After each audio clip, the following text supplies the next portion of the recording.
দয়া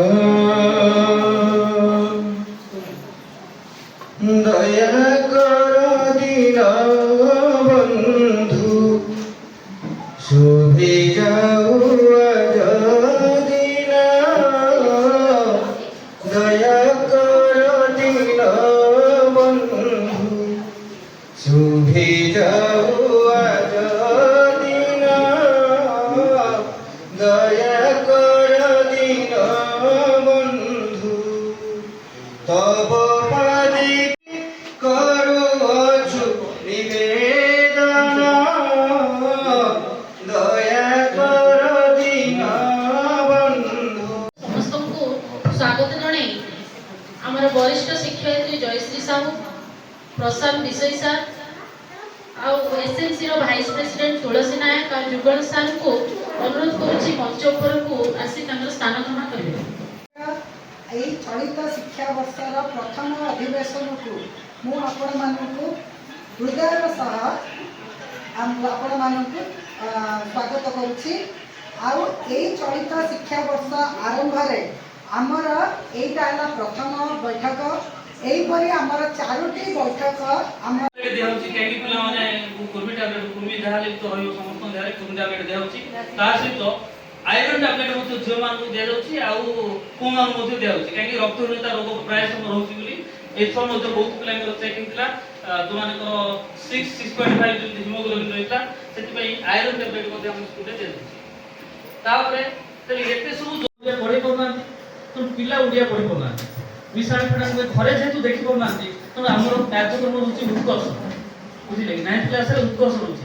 ହେଲେ ଆମେ ପିଲାଙ୍କୁ ପାଠ ପଢ଼ିବା ବଦଳରେ ଉତ୍କର୍ଷରେ ଆମେ ମିଶାଣ ଫେଡ଼ା ଗୁଣନ ହର ବର୍ଣ୍ଣବୋଧ ବହି ପଢ଼େଇବା ୟା ଉପରେ ଅଧିକ ଗୁରୁତ୍ୱ ଦେବୁ କାରଣ ବେଶୀ ପିଲା ରହିଛନ୍ତି କୋଉଥିରେ ବିଲୋ ଷ୍ଟାଣ୍ଡାର୍ଡରେ ରହିଛନ୍ତି। କିନ୍ତୁ ଯୋଉ ପିଲା ଅତି ଭଲ ଷ୍ଟାଣ୍ଡାର୍ଡ ତାକୁ ଅଟୋମେଟିକ୍ ନେଇକି ରହିବା ଟିକେ ତେଣୁ ସେଥିପାଇଁ ତାର ରେଜଲ୍ଟଟା 9th କ୍ଲାସରେ ମିଳିଲା। ତେଣୁ 1ରୁ 8 ଯୋଉ ପାଠ 9th ର ଲେଭେଲ ଯୋଉ ପାଠ ଟିକେ ତଫାତ ରହିଲା।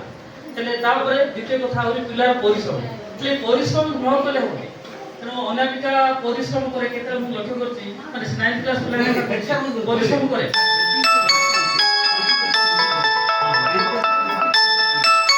ମାନେ ଯୋଗ ହେଇଛି ସେଥିରେ କଣ ଦିଆଯାଉଛି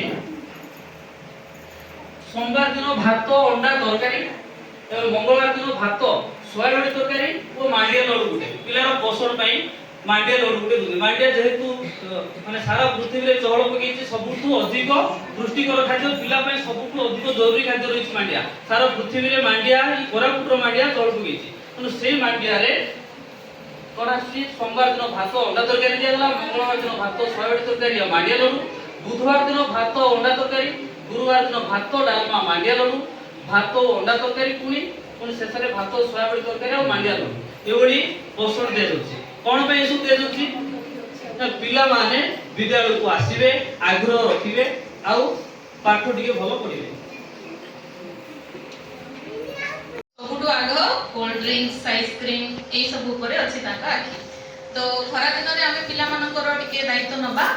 ଏବେ ଯେହେତୁ ଆମକୁ ଖରା ଦିନରେ ଆମର ବହୁତ ମାନେ ପିଲାଙ୍କ ଲାଗି ମଧ୍ୟ ସରକାର ଏବେ କରିଦେଇଛନ୍ତି 6:30ରୁ 10:30 କ୍ଲାସ୍ କରିଛନ୍ତି ଯେହେତୁ ତାଙ୍କର ଦେହ ଯେମିତି ଭଲ ରହିବ ତେଣୁ ଆମେ ବି ତା ପ୍ରତି ଧ୍ୟାନ ଦେବା। ବାପା ମା ମାନଙ୍କୁ ମୋର ଅନୁରୋଧ ପିଲାମାନେ ଯୋଉ ବାହାର ଜିନିଷ ଖାଉଛନ୍ତି ବା ପିଉଛନ୍ତି କୋଲ୍ଡ ଡ୍ରିଙ୍କ୍ସ ଯୋଉ ଏବେ ଆପଣମାନେ ତ ନ୍ୟୁଜ୍ ମାନଙ୍କରେ ବି ବହୁତ ଶୁଣିଲେଣି ବା ମୋବାଇଲ୍ସରେ ଦେଖୁଥିବେ କୋଲ୍ଡ ଡ୍ରିଙ୍କ୍ସ ପିଇବା ଦ୍ୱାରା ତାଙ୍କର କୌଣସି ପ୍ରକାର ଦେହ ଖରାପ ହେଇକି ପିଲାମାନେ ବହୁତ ମୃତ୍ୟୁବରଣ କଲେଣି।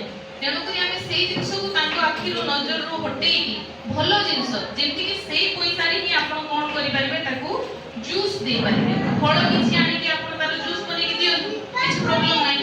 ପିଲାଟା ଏବେ କାନ୍ଦୁଛି ନାଇଁ ମତେ ଆଇସ୍କ୍ରିମ୍ ଦରକାର ନାଇଁ କୋଲ୍ଡ ଡ୍ରିଙ୍କ୍ସ ଦରକାର ବୋଲିକି ଯୋଉ କାନ୍ଦୁଛି ଏବର କାନ୍ଦ ଦେଖିକି ଆପଣ ଯୋଉ କୋହଳ ମନ ହେଇକି ତାକୁ ଦେଇଦେବେ ପରେ ଅଧିକ କାନ୍ଦିବାକୁ ପଡ଼ିବ ହସ୍ପିଟାଲରେ ପଡ଼ିବ ପିଲାଟା। ତେଣୁକରି ଭଲ ଜିନିଷ ତାକୁ ଦିଅନ୍ତୁ। ସ୍କୁଲରେ ଯେବେ ବି ତାକୁ ପଠଉଛନ୍ତି ଯେମିତିକି ORS ବୋଲି ଜାଣିଛନ୍ତି ନା ଗାଁ ମାନଙ୍କରେ ସବୁବେଳେ ଦିଆ ହଉଛି ଅଙ୍ଗନବାଡି ମାନଙ୍କର ପାଖରେ ବି ସେ ଖାଉଛି କିନ୍ତୁ ସେଇ ଜିନିଷଟା ପିଇବା ପାଇଁ ପିଲାମାନେ ସବୁବେଳେ ନାରାଜ। ତେଣୁକରି ଖରା ଛୁଟିରେ ମଧ୍ୟ ଆଉ ଯେତେବେଳେ ବି ସ୍କୁଲକୁ ପଠଉଛନ୍ତି ପିଲାଙ୍କୁ ସଫିସିଏଣ୍ଟ ପାଣି ବୋଟଲ ଦେଇକି ପଠେଇବେ। ଅଂଶୁଘାତ ହବାର ବହୁତ ମାନେ ଚାନ୍ସେସ୍ ଥାଉଛି ଯେମିତିକି ଏତେ ଖରା ହଉଛି ଆମେ ବଡ଼ ଲୋକମାନେ ସହି ପାରୁନୁ ଛୋଟ ପିଲା ସହି ପାରିବେ କି? ତେଣୁକରି ତାକୁ ସଫିସିଏଣ୍ଟ ଘରେ ପାଣି ପିଇବା ପାଇଁ ଆଉ ବଢ଼ିଆ ଜିନିଷ ସବୁଠୁ ସବୁଠାରୁ ହେଉଛି ଆମର କୋରାପୁଟିଆ ମାନଙ୍କର ମାଣ୍ଡିଆ ପେଜ ପିଉଥିବେ। ତ ସେଇ ଜିନିଷଟା ପିଲାଙ୍କୁ ଦିଅନ୍ତୁ। ORS ଟା ସବୁବେଳେ ନିଜ ପାଖରେ ରଖିଥାନ୍ତୁ। ପିଲାମାନଙ୍କୁ ଛତା ବ୍ୟବହାର କରିବା ପାଇଁ ଦିଅନ୍ତୁ। ଆପଣମାନେ ବି ବ୍ୟବହାର କରନ୍ତୁ। ବାହାରକୁ ଯେବେ ବି ଏବେ ଗୋଟେ ରୁଲ୍ ବି ପଳେଇ ଆସିଲାଣି 11ଟାଠୁ 3ଟା ପର୍ଯ୍ୟନ୍ତ ବାହାରିବାକୁ ମନା। କାରଣ ସେଇ ସମୟରେ କଣଟା ହେଉଛି ଆମର ବହୁତ ଖରା ହେଉଛି, ଯୋଉଦ୍ୱାରା କି ଆମର ବଡିରୁ ବହୁତ ଆମର କଣ ଜଳୀୟ ଅଂଶ ବାହାରିକି ଝାଳ ଆକାରରେ ପଳେଇ ଯାଉଛି। ତ ତାକୁ ପୁଣି ଥରେ ଫିଲ୍ଅପ୍ କରିବା ପାଇଁ କଣ ଆମକୁ ସଫିସିଏଣ୍ଟ ପାଣି ପିଇବାକୁ ପଡ଼ିବ। ତେଣୁକରି ଆପଣମାନେ ବି ପିଅନ୍ତୁ, ପିଲାମାନଙ୍କୁ ବି ପିଇବାକୁ କୁହନ୍ତୁ। ORS ବୋଲିବା ଜିନିଷଟା ପିଲାଙ୍କୁ ଶିଖାନ୍ତୁ। ତାଙ୍କ ପକେଟରେ ବି ଗୋଟେ ରଖନ୍ତୁ ORS ଟା, ନିଜ ପାଖ ବି ରଖନ୍ତୁ। ପୁଣି ଥରେ କଣ ହେଉଛି ଆମର ପିଲାମାନଙ୍କର ବାହାରେ ଖେଳିବା ବୁଦ୍ଧି ସେମାନେ ବି ପର୍ଯ୍ୟନ୍ତ ଛାଡ଼ିବେନି। ଯେତେ ଖରା ହଉନଥାଉ ଯାଇକି କ୍ରିକେଟ ଖେଳିବୁ, ବାହାରେ ଖେଳିବୁ, ଗଛରେ ଡେଇଁବୁ, ସେଇ ପ୍ରକୃତି ତାଙ୍କର ରହିବ। ତେଣୁକରି ବାହାରେ ପିଲାମାନଙ୍କୁ ଖରା ସମୟରେ ଛାଡ଼ନ୍ତୁ ନାହିଁ। ସେଇଭଳି ଭାବରେ ଆମେ ତାଙ୍କୁ ଭଲ ଭାବରେ ରଖିପାରିବା। ଆଉ ପିଲାମାନଙ୍କର ଏବେ ତ ଟାଇମ୍ ହେଇଯିବ ଛୁଟିର, ଯେମିତିକି ସାର୍ ମ୍ୟାଡ଼ାମ୍ ମାନେ କହିଲେ 6 ତାରିଖରୁ ଛୁଟି ହେଇଯିବ। ତ ପିଲାମାନେ ଏବେ ଖେଳିବେ ବାହାରେ, ପ୍ଲସ୍ ଏବେ ଅଜା ଆଈ ମାମୁଁ ଘର ବୁଲିବାକୁ ନିଶ୍ଚିତ ଯିବେ। ତେଣୁକରି ସେଇ ସମୟରେ ଯେମିତିକି ପିଲାମାନେ ପାଠଠୁ ଯେମିତି ଦୂରେଇ ନ ଯାଆନ୍ତି। ଏବେ ଯୋଉ ସ୍କୁଲରେ ତାଙ୍କର କଣ୍ଟିନ୍ୟୁଅସଲି ଆସୁଛନ୍ତି, କିଛିଟା ଶିଖୁଛନ୍ତି, ବାଧ୍ୟତାର ସହିତ ହଉ ଯାହା ହଉ ଆମର ମ୍ୟାଡ଼ାମ୍ ମାନେ ଯୋଉ ହୋମୱାର୍କ ଦଉଛନ୍ତି, ଯାହା ବି ଦଉଛନ୍ତି ଆସିକି କରୁଛନ୍ତି, ଘରେ ଟିକେ ଯାଇକି ବସିକି କରୁଥିବେ। ତେଣୁକରି ସେମାନଙ୍କୁ ଘରେ ଗଲେ ମଧ୍ୟ କଣ କରିବେ, ତାଙ୍କୁ କିଛିଟା ତାଙ୍କ ସହିତ ବସିବେ, ବୁଝୁ ନ ବୁଝୁ ସେମାନେ ଜାଣିନାହାନ୍ତି। ପିଲା ଜାଣିଛନ୍ତି କି ବାପା ମାଙ୍କୁ କେତେ ବୁଝୁଛି ଜଣା ନାହିଁ। ଆପଣ ଖାଲି ବସିବେ ଯେ କଣ ପଢା ହେଲା, କଣ ଜାଣିଛୁ, କଣ ଲେଖୁଛୁ, ସେତିକି ଖାଲି ବସିକି ତାଙ୍କ ସହିତ ରୁହନ୍ତୁ। ସେଇ ସବୁ ଜିନିଷ ଦ୍ୱାରା ତାଙ୍କର କଣ ପାଠ ପ୍ରତି କିଛି ଗୋଟେ ତାଙ୍କର ଆସିବ ଗୋଟେ ଯେ ନାହିଁ, କିଛିଟା ଗୋଟେ ଡର ରହିବ ଯେ ବାପା ମା ପଚାରୁଛନ୍ତି, କିଛି ନ ଜାଣିଲେ କଣ ହେଲା, ବୋଧେ କହିଛନ୍ତି ପ୍ୟାରେଣ୍ଟସ୍ ଟିଚର ମିଟିଂରେ କିଛି। ତ ସେଇଭଳିଆ ଆମେ ତାଙ୍କର ପାଠକୁ ଯେମିତି ତାଙ୍କଠୁ ଦୂର ନ କରିବା। ତେଣୁକରି ତାଙ୍କ ସହିତ ଟିକେ ବସିବା। ମୋବାଇଲ ତ ଦଉଛନ୍ତି, ମୋବାଇଲରୁ କିଛି ଭଲ ଜିନିଷ ଯାହା ସେ ଶିଖିପାରିବ ତା ପ୍ରତି ଆମେ ଧ୍ୟାନ ଦେବା। ବାରମ୍ବାର ବସିକି ଖାଲି ରିଲ୍ସ ଭିଡିଓ ଅନନେସେସାରୀ କାର୍ଟୁନ ଏଇ ଜିନିଷ ପିଲା ଦେଖି ଯାଉଛନ୍ତି। ତ ତାଙ୍କୁ ଟିକେ ଶିକ୍ଷଣୀୟ ଜିନିଷ, ଯେମିତିକି ଏବେ ଛୋଟ ପିଲାଙ୍କର ଯୋଉ ବାପା ମା ଆସୁଛନ୍ତି କି ସେମାନେ ତାଙ୍କୁ ବିଭିନ୍ନ ପ୍ରକାର ନମ୍ବର বা অক্ষর যাহা বি সি রিলেটেড ভিডিও যারা দেখন্তু, তাଙ୍କ সହିତ বসন্তু। ଅନନେସେସାରୀ ସେ ମୋବାଇଲ ଦେଖିବା ଦ୍ୱାରା ତାଙ୍କର କଣ ହଉଛି, ଆଖି ତ ଖରାପ ହଉଛି। ତ ସେଇ ଜିନିଷଟାକୁ ଗୋଟେ ଟାଇମ ଲିମିଟ ଦିଅନ୍ତୁ। ତୁ ଏତିକି ସମୟ ଏଇ ମୋବାଇଲଟା ୟୁଜ କରିପାରିବୁ, କିନ୍ତୁ ସେଇ ସମୟ ଭିତରେ ତୁ କଣ ଦେଖିବୁ ଆପଣ ଡିସାଇଡ କରିବେ। ପିଲାଟା କାନ୍ଦି ଦେଲେ ଖାଲି ମୋବାଇଲଟା ଦେଇଦେଲେ ହବନି। ତ କଣ ତାର ମୋବାଇଲରୁ କିଛି ଭଲ ଜିନିଷ ଆସିପାରିବ ତା ସେଥିପ୍ରତି ଆପଣମାନେ ଟିକେ ସଚେତନ ହେବେ। ପିଲାମାନେ ଯେମିତି ଗୃହ କାର୍ଯ୍ୟ ଡେଲି କରିବେ, ସେଥିପ୍ରତି ଟିକେ ଧ୍ୟାନ ଦେବେ। ଆମର ପ୍ରତ୍ୟେକ କ୍ଲାସ୍ ପାଇଁ ଗୋଟେ ହ୍ୱାଟ୍ସଆପ୍ ଗ୍ରୁପ୍ ହେବ ହେଲା। ତ ସେଥିରେ ଆପଣଙ୍କର ଯଦି ପିଲାଙ୍କର କିଛି ଡାଉଟ୍ ଥିବ, ସେମାନେ କିଛି ଟାସ୍କ ଯଦି ତାଙ୍କର ଆସୁନଥିବ, ତାହେଲେ ସେହି ଗ୍ରୁପ୍ରେ ଆପଣମାନେ କିଛି ପ୍ରଶ୍ନ ପଚାରି ପାରିବେ ହେଲା, ଯଦ୍ୱାରା ଆମେ ତାଙ୍କୁ ହେଲ୍ପ କରିପାରିବୁ ସେ ଗ୍ରୁପ୍ ମାଧ୍ୟମରେ। ତ ଗ୍ରୀଷ୍ମ ଅବକାଶ ଗୃହ କାର୍ଯ୍ୟ ପିଲାମାନେ ଯେମିତି ବେଶୀ ଖେଳାବୁଲା ନ କରିକି ଗୃହ କାର୍ଯ୍ୟଟା କମ୍ପ୍ଲିଟ୍ କରିବେ, ସେଥିପ୍ରତି ଟିକେ ଧ୍ୟାନ ଦେବେ। ଆଉ ଆପଣଙ୍କ ଦାୟିତ୍ୱ ବେଶୀ ଅଛି ଗୃହ କାର୍ଯ୍ୟକୁ ନେଇକି। ଅଭିଭାବକ ଅଭିଭାବିକାମାନଙ୍କ ଦାୟିତ୍ୱ ବେଶୀ ଅଛି ହେଲା। ପିଲାଟି କିଛି ସମୟ ପାଠ ପଢୁଛି, କିଛି ଅଭିଭାବକ କଣ କରୁଛନ୍ତି, ସେମାନେ ପିଲାଟି ତ ପଢୁଛି ତ ତାଙ୍କୁ ଆପଣ ଧ୍ୟାନ ଦେଉନାହାନ୍ତି ହେଲା। ତ ଯେତେ ସମୟ ବି ପିଲାଟି ପଢୁଛି, ଆପଣମାନେ ତା ପାଖରେ ବସି ତାକୁ ପଚାରିବେ କି ସେ କଣ କୋଉ ଟାସ୍କଟା କରିପାରୁଛି, କୋଉଟା କରିପାରୁନାହିଁ, ତାକୁ ପଚାରିବେ। ଯଦି ଆପଣମାନଙ୍କୁ ନ ଆସିଲା, ଆପଣମାନେ ଯୋଉ ହ୍ୱାଟ୍ସଆପ୍ ଗ୍ରୁପ୍ ଥିବ ଗୋଟେ ପ୍ରତ୍ୟେକ କ୍ଲାସ୍ ପାଇଁ, ତ ସେଇ ଗ୍ରୁପ୍ରେ ଆପଣମାନେ ପଚାରି ପାରିବେ। ତାପରେ ନମ୍ବର ବି ଥିବ କ୍ଲାସ୍ ଟିଚରମାନଙ୍କର, ତ କ୍ଲାସ୍ ଟିଚରମାନଙ୍କୁ ବି ପଚାରି ପାରିବେ ହେଲା। ତ ଯେମିତି ଆମର 1.5 ମାସ ଧରି ଆମର ହେବ ଛୁଟି, ସେଇ ଛୁଟି ଭିତରେ ପିଲାମାନେ ଯାହା ବି ଗୃହ କାର୍ଯ୍ୟ ଦିଆଯାଇଥିବ ସେ ସବୁକୁ ଯେମିତି କମ୍ପ୍ଲିଟ୍ କରିବେ, ସେଥିପ୍ରତି ଟିକେ ଧ୍ୟାନ ଦେବେ। ଯେତିକି ଜଣ ଅଛନ୍ତି, ବହୁତ ଜଣ ପଳେଇଲେଣି। ମାସକୁ ଥରେ ଆଟଲିଷ୍ଟ ସ୍କୁଲକୁ ଆସିକି ପିଲା କ'ଣ ପଢୁଛି କ'ଣ ନାହିଁ ଟିକେ କ୍ଲାସ୍ ଟିଚର ତାଙ୍କ ସବଜେକ୍ଟ ଟିଚରକୁ ଟିକେ ପଚାରିକି ଯାଉଥିବେ ଯେ ମୋ ପିଲାଟା ଭଲ ପଢୁଛି କି ନାହିଁ। ଏଇଟା ଟିକେ ଆପଣମାନେ ଦୟାକରି ପଚାରିକି ଯାଆନ୍ତୁ ସବୁ ସବଜେକ୍ଟ ଟିଚର ମାନଙ୍କୁ, जे मो पिला एटारे पढ़ी पारुनी कि गणित करि पारुनी गणित टीचर टिके देखंतु ताकू कोन असुविधा होची कि पचारंतु ताकू जे मो पिलाटा पढुची ना नाही ठीक अछि तो खाली पाठ बोली बड़ कथा नाही गोटे भल मनीष होई गले ମଧ୍ୟ बहुत बड़ कथा आज खाली केते कहउछन मार्क मार्क मार्क बड़ कथा नाही भल मनीष ते गोटे होबार अछि आगो हेले सेठी पई एटलीस्ट आपण टिके स्कूल को आसीबे आ पचारिबे जे टीचर मानको से ठीक अछि ना नाही माने भल पिला होछि ना नाही सब्जेक्ट ठीक होछि ना नाही आ सब विषय रे पढुछि ना नाही कथा मानुछि ना नाही कि घरे आपण कथा मानुछि कि नाही जोटा हो आपण टिके कहिबे आ सेति की कहिबी मोर एई हमर बैठक को संग करा दउछि তাহলে প্রথমে সে পিলাটা মনে করুন সে পিলাটা স্কুল ছাড়ি দিয়েছে কিন্তু তার আগ্রহ আছে পাঠ পড়িବାକୁ আসিବାକୁ কিন্তু বাপা মা তার প্রবলেম ଅଛି ପିଲାଟା ଘରେ କାମ କରିବ ଜମିରେ କାମ କରିବ ଆଉ କଣ କଣ ଦି ପଇସା ଇନକମ୍ କରିବ ନିଜ ପାଖରେ ପଇସା ନାହିଁ ବାପା ମା ଛାଡ଼ି ପାରୁନାହାନ୍ତି ତ ସେଥିପାଇଁ ଆମେ କଣ କରୁଛୁ ବୁଲୁଛୁ ଯାଇକି ପ୍ରଥମେ ସେ ପିଲାକୁ ବାପା ମାକୁ ବୁଝେଇବୁ ଆଜ୍ଞା ଆସନ୍ତୁ ସରକାରଙ୍କର ଏଇ ସୁବିଧା ଅଛି पुस्तक देले पोशाक देले खाइबाकू देले ड्रेस देले साइकेल देले तो एते सुविधा तापरे एसएसटी प्लान मध्ये स्टाइपेंड मिलुची जो मानकर लेबर कार्ड अछि ताकर पिला जति पाठ पढला सेतरे मध्ये पैसा मिलुची तो एते सब सुविधा देला पर काहे कि आपण पिला को माने शिक्षा अधिकार 6 रु 14 वर्ष समस्त बाध्यतामूलक तो सेति में आमे पिला मानू डाकियो दउ प्रथमे आमे जीवु डाकिबु आमे डाकिला परे जदि से आसिले नाही आउ किछि दीदी मिसी कि दिबु डाकियो आमे दीदी माने पुणे औथरे जुडा के उतार सिस्टम आमे डाकियो दउ तापरे गला परे जदि केही पिला छाडिले नि कि आसिले नि हमर शिक्षा अधिकारी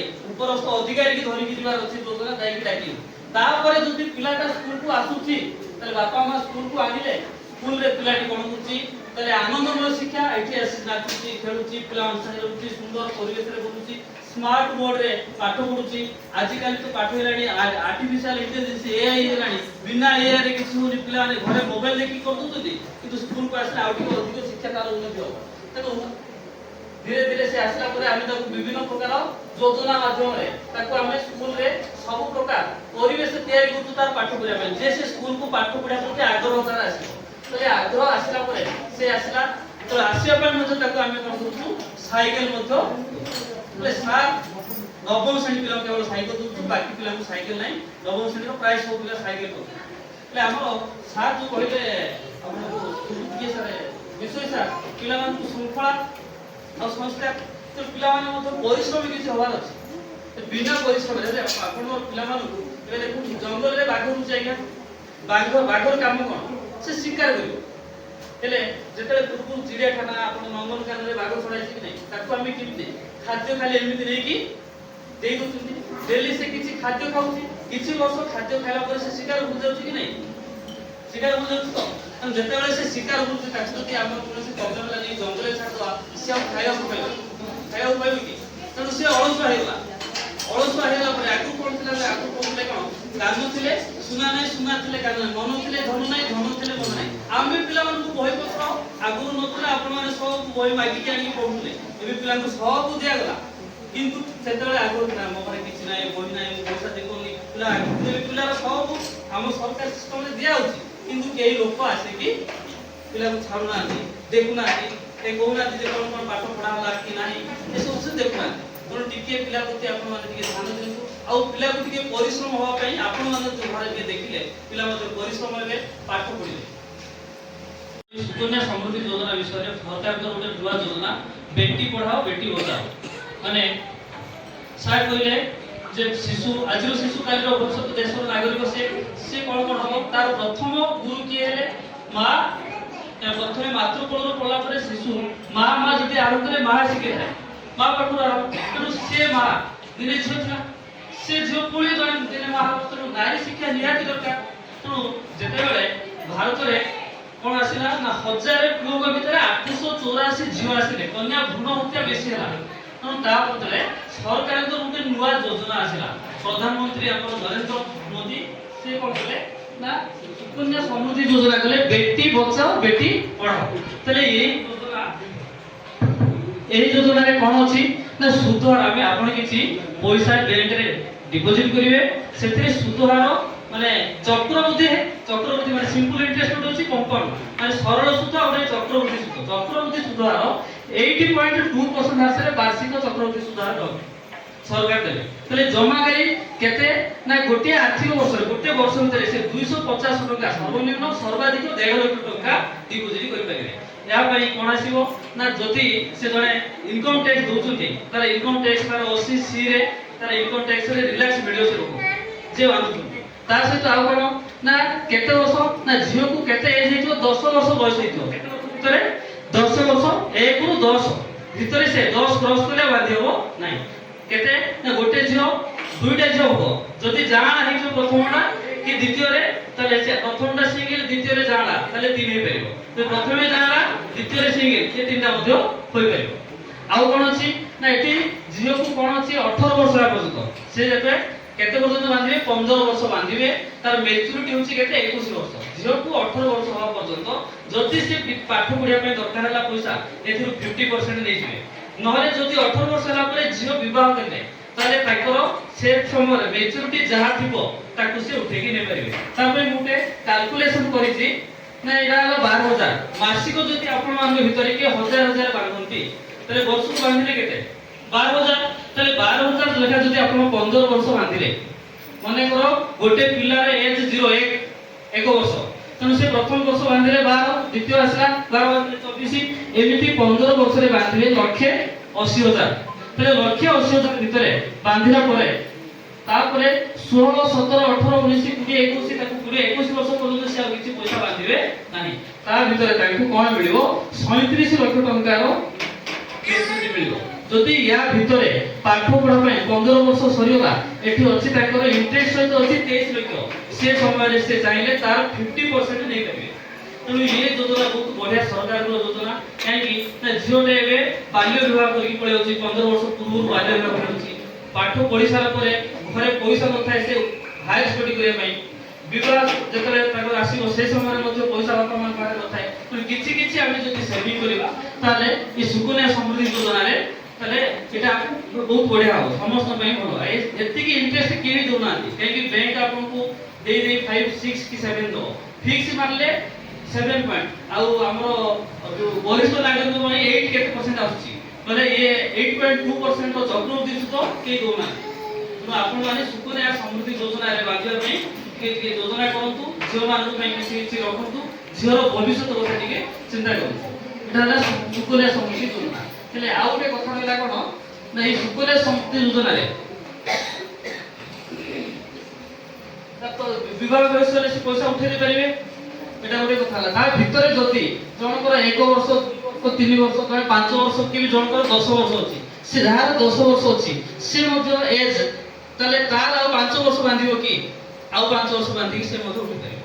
ତେଣୁ 10 9 8 ଯେତେ ଝିଅ ଅଛନ୍ତି ହେଲା କି ଆପଣ ମାନେ ଟିକେ ଚେଷ୍ଟା କରନ୍ତୁ ଯଦି କି କରିନାହାନ୍ତି କରନ୍ତୁ ସରକାରଙ୍କର ଏଟା ଗୋଟେ ଯୋଜନା ଆପଣ ମଧ୍ୟ ଟିକେ ତାର ଲାଭ ଉଠାନ୍ତୁ।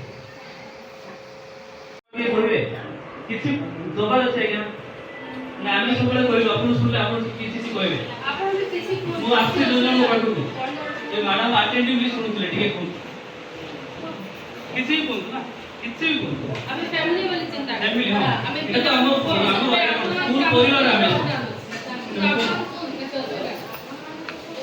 না না আমি সব কিছু কইব আপনি তারপর শুরু স্যার কোনে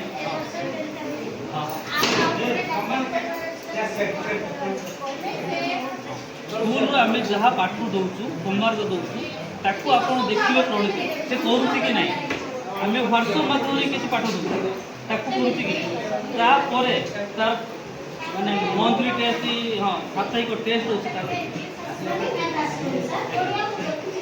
କିଛି ନାହିଁ କିଛି ନ ଆସିଲେ ବି ଆମର ଘରେ ମୋ ମା ପାଠ ପଢ଼ୁନାହାନ୍ତି ଆମେ ଭାଇ ଭଉଣୀ ସବୁ ପାଠ ପଢ଼ୁ କାହିଁକି ଜଗି ବସୁ ହଁ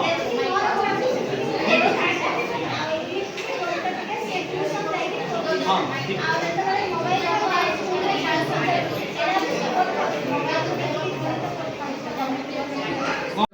जो आपरे बैठक थिला बा शिक्षक आउ अभिभावक मानकर जो बैठक बसिला से बैठक रे तो हमर ମୁଁ ପ୍ରଥମ ଆରମ୍ଭ କରିବି କୋଉଠୁ ତ ଜାଣିପାରୁନି, ତଥାପି ସମସ୍ତେ ତ ମୋର ଯେତେ କହିଲେ କମ୍ ହବ।